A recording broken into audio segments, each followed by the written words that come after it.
Hello, and welcome to Under 1000. My name's Thomas Flower, and each episode I'll read you a new piece of flash fiction. All of the stories are 1000 words or less. Today, I'll be reading Parable of the Tower. Please be aware that this episode deals with themes of death and drowning, so if that's likely to upset you or anyone that you're listening with, then you might want to skip this one. They wanted to save us, but they couldn't, and they wouldn't. Or perhaps they didn't really want to help that badly. You see, they were on top of us. Not metaphorically, but literally. Built into a tower whose levels rose far above while we scurried down below trying to survive. The water levels were rising, and we didn't know what to do. From the few broadcasts we still received from them, they told us about how they cared deeply, how they were worried for us, and how they would do everything they could to help us. But no help ever came. We only had each other, and there were fewer and fewer of us each day as increasing numbers drowned, starved, or perished from illness. Our slow demise meant we would no longer be able to send resources up to them. The age-old bargain was that our slow drip feed of supplies meant that we were given guidance and new technology in return. We wondered if this would make them truly care about us somehow, forcing them to protect and help us, to fling open the doors and welcome us in, or else to come down from their lofty heights and work to battle this devastation together. It never happened. Somewhere along the way, we assumed, they must have acquired enough resources or technological advancement to no longer consider our meagre parcels of much importance. Instead, we were sent meaningless words of encouragement, and the empty promise that they were worried about us, and that they were thinking of solutions. We wondered if we might reason with the guards, asking them to let us in, pleading with them to see what was truly going on. They only lived on the lower floors after all, kept there to placate them into willing service in protection of their masters above. We tried to convince them that as the waters rose, they would be the next ones to be consumed. But tower folk are not like land folk, and they refused to be moved by our words, barring us from entry still and moving us along whenever we got too close to the doors. Eventually, we could not see any other options. We had tried to reason, to cajole, to beg and plead, to argue our case, and to shame others into action. There was nothing left to do but force our way in or die in the water. We chose the former, knowing we would likely die either way. Those left standing gathered supplies. There was not much left that could be used as a weapon, so we tore bricks from the buildings and raided the scrap heaps.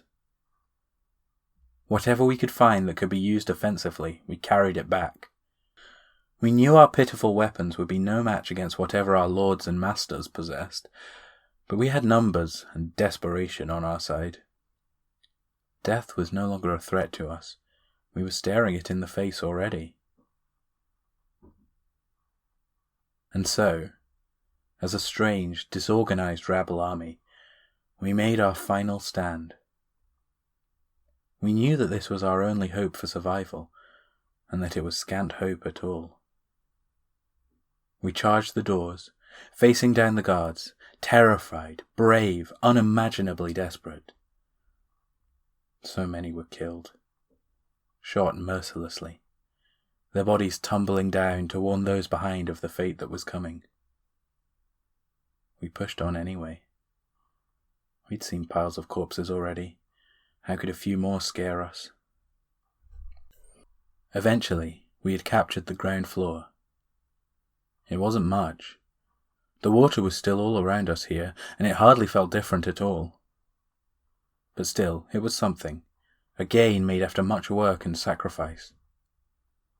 Still more guards came to protect their cruel utopia, wishing to deny us entry in the most aggressive fashion possible. Now, however, We had some of their own tools to use against them, looted from the bodies of those who had fallen before us. We pressed onward, upwards, striving to reach a place where we could no longer feel the waves lapping at our heels.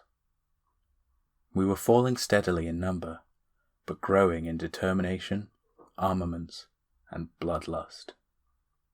It soon became apparent that inside there were not many guards at all. Most had been stationed outside the building to act as a deterrent for us, and above the ground floor there were even fewer numbers of them. Though they projected a sense of strength and indomitability, once we had broken the lower floors it was clear how weak and defenseless these tower people really were. Above the 10th floor we found almost no guards at all.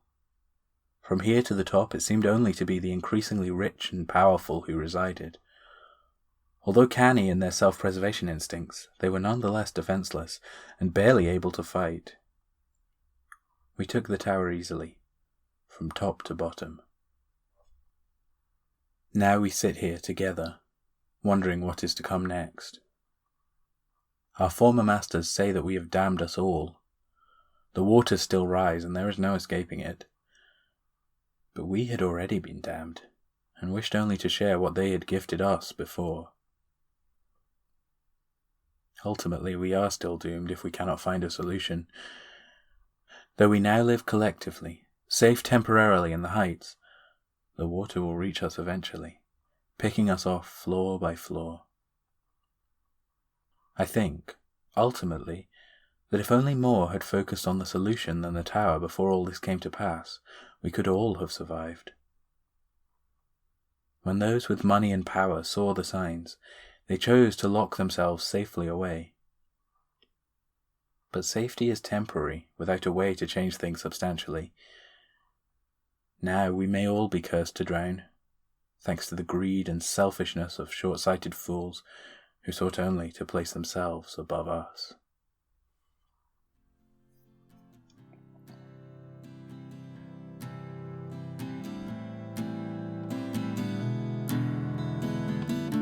Thank you for listening to Under 1000. I'm your host, Thomas Flower. To follow the show online, look for Under 1000 Pod on Twitter or Facebook. If you'd like to support the show on Patreon, go to patreon.com/under1000pod, where you can sign up to read each month's stories in advance, as well as to have a thank you be read during these credits. The theme music is an instrumental version of In Between Days by Nick Tate and the Sharks. To hear the full song and more from the same EP, go to Nick Tate, Nictate, and thesharks.bandcamp.com, or search for them on your favourite streaming platform. I hope you enjoyed this episode, and that you'll join me again next time for some more super short fiction.